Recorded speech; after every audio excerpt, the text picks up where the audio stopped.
원인 모를 통증, 순식간에 부러지는 뼈에 생긴 암세포가 생명을 위협하고 있다. 굉장히 고등급 악성 종양이고요. 이렇게 까맣게 보이는 부분들이 악성세포들입니다. 어린아이부터 성인까지 뼈암으로 고통받고 있는 사람들. 뼈암이라 그러는데 이렇게 무서운 병인 줄 몰랐어요. 뼈에 생기는 악성 종양, 뼈암에 대해 알아본다.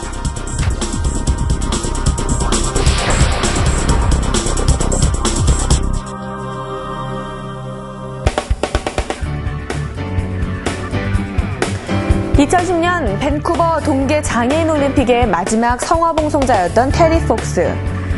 1981년 암으로 세상을 떠난 그가 성화봉송자로 선정된 이유는 암으로 고통받는 사람들에게 희망을 주기 위한 위대한 도전에 나섰던 인물이었기 때문입니다. 테리 폭스는 암 연구 기금을 마련하고자 캐나다를 횡단하기로 결심을 하고 매일 42km를 달렸습니다. 143일 동안 5,000km를 주파했던 그는 놀랍게도 의족을 착용한 상태였는데요. 테리 폭스가 다리를 잃게 된 것은 오른쪽 다리에 생긴 뼈암 때문이었습니다. 뼈에도 암이 생길 수 있다는 사실 여러분은 알고 계십니까? 우리나라의 경우 뼈암은 2007년을 기준으로 470명이 발병한 것으로 집계됐는데요. 뼈에 생기는 악성 종양은 6종이 대부분을 차지합니다.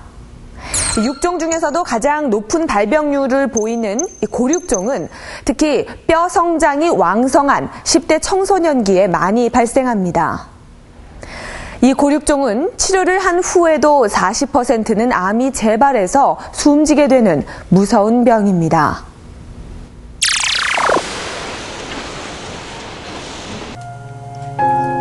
올해 13살의 관식이는 지난해부터 인터넷 강의로 학교 수업을 대신하고 있다.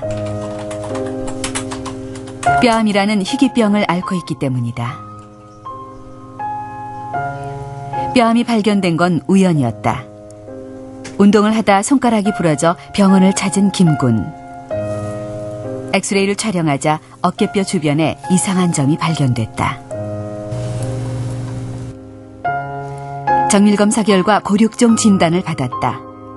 건강하던 김군이 뼈암을 앓고 있었다는 사실은 가족에겐 충격이었다. 저희는 처음에 믿지도 않았습니다.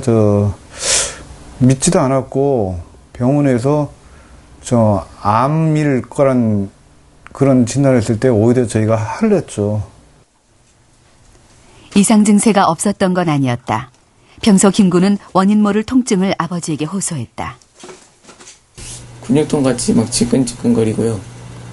뭔가가 막 쿡쿡 쑤시는 듯한 느낌이 들어가지고. 저희는 이게 성장통 정도로밖에 애가 팔이 아프다 그래가지고 처음에 주물러주고 수건에다 뜨뜻한 물 해가지고 이렇게 찜질해주고 이렇게 마사지 해주는 그런 정도로 그냥 별스럽지 않게 생각을 했습니다.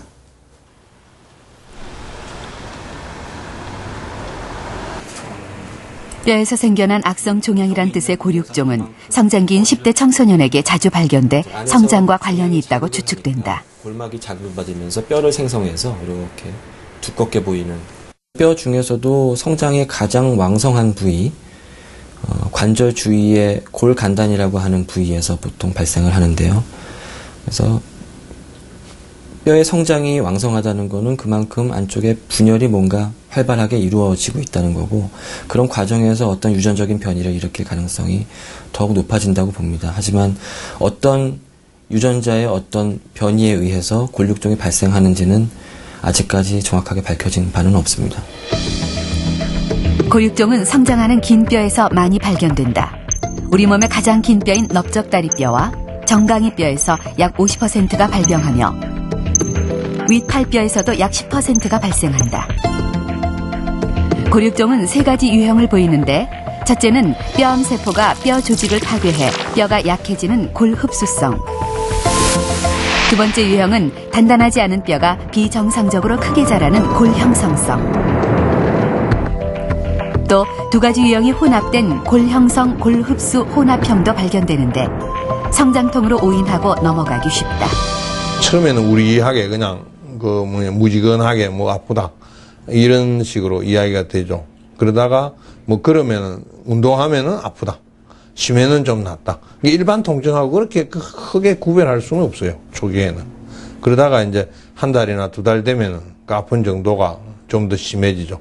눌리면 아프고 이런 것까지도. 그러니까 압통이라고 그러는 거예요. 눌리면 아픈 그런 것도 좀 나타나고 좀 불룩해지고 그런 게 이제 동반이 되는 거죠. 골육종은 발병 부위 주변에 전반적으로 통증이 찾아온다. 14살의 태호는 골반뼈에 골육종이 생겼다. 다리가 아픈 부위가 계속 저리고 누군가 때린 듯한 느낌 나는 그런 통증이. 주로 어디가? 엉덩이 쪽이랑 다리, 무릎 쪽. 허벅지도? 네. 신경은 돌아가고. 엉덩이에서 시작된 고통은 한쪽 다리 전체로 퍼졌다. 동네 병원을 찾아 고통을 줄이는 약을 처방받았지만 아픔의 원인은 찾아낼 수 없었다. 그 전에 얘가 넘어져갖고 꼬리편을 조금 이렇게 다친 것 같아요. 얘는 이제 그 생각을 하고 있었던 거예요. 엉덩이 아프다 이런 생각을 안 하고. 근데 갈수록 엉덩이 아프다, 다리 저리다 이러니까. 큰 병원을 찾은 뒤에야 골육종 진단을 받게 됐다. 하지만 수술은 바로 이루어지지 않았다. 이군은 내년 수술을 앞두고 두 번째 항암 치료를 받고 있다. 골육종을 치료하기 위해서는 몇 가지 단계를 거쳐야 하기 때문이다. 수술 전 환자들은 3주간의 항암 치료를 2회 실시한다. 항암 치료가 끝나면 수술을 한 뒤 혹시 남아있을지 모를 암세포를 완벽히 제거하기 위해 4회의 항암 치료를 추가로 받게 된다.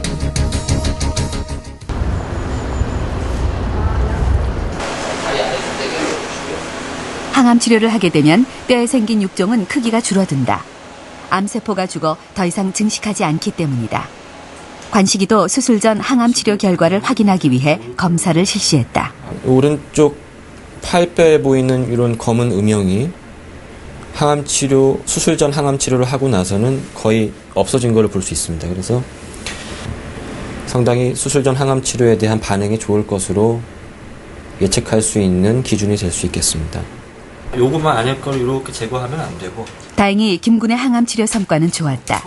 체력도 좋은 상태라 수술은 바로 진행하기로 했다. 성장판이 중요한 부위가 아니에요. 여기 MRI에서 보이는 이렇게 우리가 조형 증강 MRI라는 것을 주사를 맞고 찍는 MRI를 찍으면 이렇게 종양이 의심되는 부위가 밝게 보입니다. 그래서 이 부위가 종양이 세포가 있을 걸로 생각이 되기 때문에 이 부위를 포함한 부위를 절제 범위로 포함해서 위아래 조금 더 넓은 범위를 절제하게 됩니다.